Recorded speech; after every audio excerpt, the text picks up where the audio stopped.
Hello everyone, ಎಲ್ಲರೂ ಹೇಗಿದ್ದೀರಾ?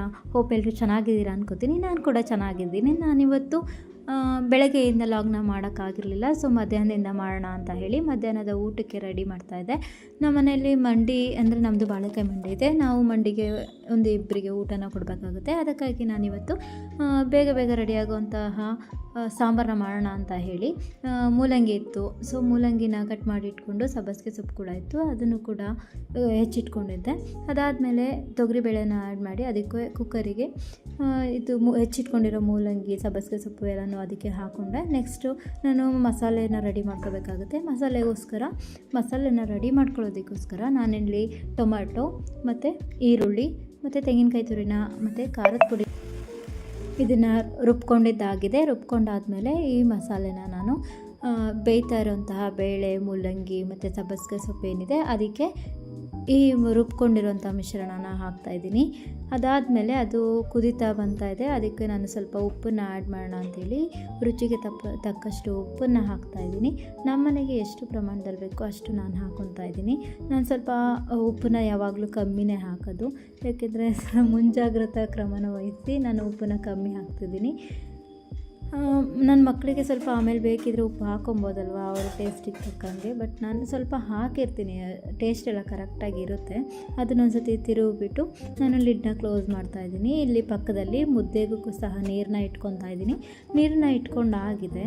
ಇವಾಗ ಒಂದು ಸ್ಪೂನಷ್ಟು ರಾಗಿ ಹಿಟ್ಟನ್ನು ಮಿಕ್ಸ್ ಮಾಡ್ಕೊತಿದ್ದೀನಿ. ಅದು ಸ್ವಲ್ಪ ಗಂಜಿ ಟೈಪ್ ಆಗಬೇಕು. ಗಂಜಿ ಟೈಪ್ ಆದಮೇಲೆ ಅದಕ್ಕೆ ಸ್ವಲ್ಪ ನಾನೀಗ ಟೋಟಲ್ 3 ಮುದ್ದೆನ ಮಾಡ್ಬೇಕು ಅಂದ್ಕೊಂಡಿದ್ದೀನಿ. ಏಕೆಂದರೆ ನಮ್ಮನೇಲಿ 3 ಜನಕ್ಕೆ ಅಂಗಡಿನಲ್ಲಿ 3 ಜನನೂ ಮುದ್ದೆ ಇರಲೇಬೇಕು ಮಧ್ಯಾಹ್ನ ಟೈಮು. ನಾನು ಅದಕ್ಕೆ ಮಧ್ಯಾಹ್ನಕ್ಕೋಸ್ಕರ ಯಾವಾಗಲೂ ಮಧ್ಯಾಹ್ನ ಟೈಮು 3 ಮುದ್ದೆನ ಮಾಡ್ತೀನಿ. ನಾನು ಮುದ್ದೆ ಊಟ ಮಾಡೋದು ಕಮ್ಮಿ ಆಯಿತಾ, ನಾನು ಉಪ್ಸಾರು ಮಾಡಿದಾಗ ಮಾತ್ರ ನನಗೆ ಮುದ್ದೆ ಇಷ್ಟ ಆಗುತ್ತೆ. ಈಗ ಪಕ್ಕದಲ್ಲಿ ಸಾಂಬಾರು ಕೂಡ ವಿಸಲ್ ಬಂದು ರೆಡಿಯಾಗಿದೆ. ಸಾಂಬಾರನ್ನು ಕೂಡ ಇನ್ನೊಂದು ಸ್ವಲ್ಪ ನೀರನ್ನ ಆ್ಯಡ್ ಮಾಡಿ ಸ್ವಲ್ಪ ತುಂಬ ಗಟ್ಟಿ ಇತ್ತು, ಸ್ವಲ್ಪ ತೆಳು ಮಾಡ್ಕೊಳ್ಳೋಂಥ ನೀರನ್ನ ಹಾಕಿ ಚೆನ್ನಾಗಿ ಅದನ್ನು ಪಕ್ಕಕ್ಕೆ ಎತ್ತಿಟ್ಟೆ. ಈ ಕಡೆ ಮುದ್ದೆ ಕೂಡ ರೆಡಿ ಆಗ್ತಾಯಿದೆ. ಇವಾಗ ಮುದ್ದೆ ಕೂಡ ಈ ಕಡೆ ರೆಡಿ ಮಾಡ್ಕೊಳ್ಳೋಣ ಅಂತ ಹೇಳಿ ಮುದ್ದೆನ ತಿರುವ್ಕೊತಾ ಇದ್ದೆ. ಮುದ್ದೆನ ತಿರುವ್ಕೊಂಡು ಚೆನ್ನಾಗಿ ತಿರುವ್ತಿದ್ದೀನಿ. ಅದು ಚೆನ್ನಾಗಿ ತಿರುವಾದಮೇಲೆ ಆಲ್ಮೋಸ್ಟ್ ಕೆಳಗಡೆ ಇಟ್ಕೊಂಡು ಇದು ಮಾಡಿದ್ರೆ ತುಂಬ ನೀಟಾಗಿ ಬರುತ್ತೆ. ಬಟ್ ನಾನು ಹೀಗೇ ಮಾಡ್ತಿದ್ದೀನಿ, ಯಾಕೆಂದರೆ ಊಟಕ್ಕೆ ಕೊಡೋಕ್ಕೆ ತುಂಬ ಟೈಮ್ ಆಗೋಗಿದೆ. ಹಾಗಾಗಿ ಬೇಗ ಮುದ್ದೆನ ಮಾಡೋಣ ಅಂತ ಹೇಳಿ ಮುದ್ದೆನ ಕಟ್ಬಿಟ್ಟು 3 ಮುದ್ದೆ ಆಯಿತು ಕರೆಕ್ಟಾಗಿ. ಅದನ್ನು ಹಾಟ್ ಬಾಕ್ಸಿಗೆ ಹಾಕಿಟ್ಟು ಈ ಕಡೆ ಸಾಂಬಾರಿಗೂ ಕೂಡ ಇನ್ನೊಂದು ಸತಿ ಬೇಯಿಸ್ಬಿಟ್ಟು ಅದಕ್ಕೆ ಲೈಟಾಗಿ ಒಗ್ಗರಣೆನ ಹಾಕ್ತಾಯಿದ್ದೀನಿ. ಇದು ಒಗ್ಗರಣೆನೂ ಕೂಡ ಆಗಿದೆ. ಮತ್ತು ಇದನ್ನು ಸ್ವಲ್ಪ ಚೆನ್ನಾಗಿ ತಿರುವಿ ಇಟ್ಬಿಟ್ಟು ಪಕ್ಕದಲ್ಲಿ ರೈಸಿಗೆ ಇಡಬೇಕಲ್ವ. ಸೊ ಅದಕ್ಕೋಸ್ಕರ ಪಕ್ಕದಲ್ಲಿ ರೈಸ್ಗೂ ಕೂಡ ಇಟ್ಕೊಂಡೆ, ಯಾಕೆಂದರೆ ಬೇಗ ಊಟ ಕೊಟ್ಟರೆ ನನಗೂ ಸ್ವಲ್ಪ ಟೆನ್ಷನ್ ಕಮ್ಮಿ ಆಗುತ್ತೆ. ಮತ್ತು ಊಟದ್ದೆಲ್ಲ ಮುಗೀತು. ಮತ್ತು ನಾನಿವತ್ತು ಅಷ್ಟರೊಳಗೆ ಎಷ್ಟು ಬೇಗ ಸಂಜೆ ಆಯಿತು ಅಂತಲೇ ಗೊತ್ತಿಲ್ಲ. ಒಂದು ಕಪ್ ಟೀನ ಕುಡಿಬೇಕನ್ನಿಸ್ತು, ಟೀನ ಮಾಡ್ಕೊಂಡು ಕುಡಿತಾಯಿದ್ದೆ. ಅಷ್ಟರಲ್ಲಿ ನನ್ನ ಮಗ ಬಂದ. ನೆಕ್ಸ್ಟ್ ಅವ್ರು ಬಂದಮೇಲೆ ಅವರು ಫ್ರೆಶ್ ಅಪ್ ಆದಮೇಲೆ ಡ್ಯಾನ್ಸ್ ಕ್ಲಾಸಿಗೆ ಮಾಡೋಣ ಅಂತ ಹೋದೆ. ಅಲ್ಲೂ ಕೂಡ ಡ್ಯಾನ್ಸ್ ಪ್ರಾಕ್ಟೀಸ್ ನಡೀತಾ ಇತ್ತು. ಅವರು ಡ್ಯಾನ್ಸ್ ಕ್ಲಾಸಿಂದ ಮುಗಿಸ್ಕೊಂಡು ಮತ್ತೆ ನಾವು ರಿಟರ್ನ್ ಮನೆಗೆ ಬರ್ತಾಯಿದ್ವಿ. ಇದು ನಾವು ಹೋಗಿದ್ದು ರಿಂಗ್ ರೋಡಲ್ಲಿ ಕ್ರಿಯೇಟಿವ್ ಡ್ಯಾನ್ಸ್ ಕ್ಲಾಸ್ ಅಂತ ಹೇಳಿ. ಮತ್ತು ಮನೆಗೆ ಬಂದು ನಾವು ಸಂಜೆ ಊಟಕ್ಕೆ ಪ್ರಿಪೇರ್ ಮಾಡಬೇಕಲ್ವ. ಆಲ್ರೆಡಿ ಲೇಟಾಗಿ ಹೋಗಿತ್ತು, 7:30 ಆಗೋಗಿತ್ತು.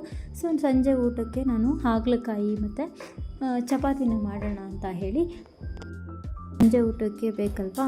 ಸೊ ಹಾಗಾಗಿ ನಾನೇನು ಮಾಡಿದೆ, ಹಾಗಲಕಾಯಿನ ಕೂಡ ಎಲ್ಲ ಹೆಚ್ಚಿಟ್ಕೊಂಡು ಬಾಣಲಿನ ಇಟ್ಟು ಅದಕ್ಕೆ ಸ್ವಲ್ಪ ಆಯಿಲ್ನ ಹಾಕಿ, ತವಾನ ಇಟ್ಟು ಅದಕ್ಕೆ ಸ್ವಲ್ಪ ಎಣ್ಣೆನ ಹಾಕಿ,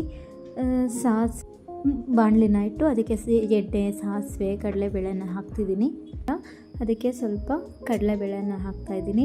ಕಡಲೆಬೇಳೆನೂ ಕೂಡ ಹಾಕಿದ್ಮೇಲೆ ಅದು ಚೆನ್ನಾಗಿ ಸ್ವಲ್ಪ ಬ್ರೌನ್ ಕಲರ್ ಬಂದಾದಮೇಲೆ ಅದಕ್ಕೆ ನಾನು ಈರುಳ್ಳಿ ಹೆಚ್ಚಿಟ್ಕೊಂಡಿರೋದು ಮತ್ತು ಸ್ವಲ್ಪ ಕರಿಬೇವು ಸೊಪ್ಪನ್ನು ಹಾಕಿ ಅದನ್ನು ಕೂಡ ಮಿಕ್ಸ್ ಮಾಡ್ಕೊತಾ ಇದ್ದೀನಿ.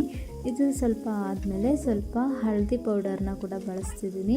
ಅದು ಹಳದಿ ಪೌಡರ್ನೂ ಕೂಡ ಹಾಕಿ ಈಗ ಲಾಸ್ಟಲ್ಲಿ ಹಾಗಲಕಾಯಿನ ಹೆಚ್ಚಿದ್ನಲ್ಲ ಅದನ್ನು ಕೂಡ ಹಾಕ್ಕೊಂಡು ಅದನ್ನು ಕೂಡ ಒಂದು 10 ಮಿನಿಟ್ಸ್ ಹಾಗೆ ಫ್ರೈ ಮಾಡ್ಕೋಬೇಕಾಗುತ್ತೆ.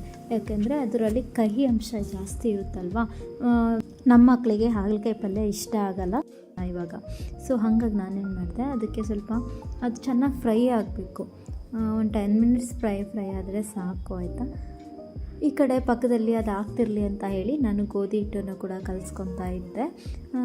ಗೋಧಿ ಹಿಟ್ಟು ಕೂಡ ಕಲಸಿಟ್ಕೊಂಡು ಅದನ್ನು ಕೂಡ ಪಕ್ಕದಲ್ಲಿ ಒಂದು 5 ನಿಮಿಷ ಮುಚ್ಚಳನ ಮುಚ್ಚಿ ಒಂದು 10 ನಿಮಿಷ ಇಟ್ಟರೆ ಸಾಕಾಗುತ್ತೆ.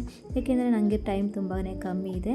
ನಾನಿವಾಗ ಈ ಕಡೆ ಹಾಗಲಕಾಯಿ ಪಲ್ಯ ಕೂಡ ರೆಡಿ ಆಯಿತು. ಅದಕ್ಕೆ ಸಾಂಬಾರು ಸೊಪ್ಪನ್ನು ಆ್ಯಡ್ ಮಾಡಿ ಅದನ್ನು ಕೂಡ ನೀಟಾಗಿ ಮಿಕ್ಸ್ ಮಾಡಿ ಟೇಸ್ಟ್ ನೋಡಿ ನಾನು ಅದನ್ನು ಲಿಡ್ನ ಕ್ಲೋಸ್ ಮಾಡಿ ಪಕ್ಕದಲ್ಲಿ ಸ್ವಲ್ಪ ರೈಸ್ಗೆ ಇಡ್ತಾ ಇದ್ದೆ. ಯಾಕೆಂದರೆ ನಮ್ಮನೆ ಬರೀ ಚಪಾತಿನೇ ತಿನ್ನಲ್ಲ ಆಯಿತಾ.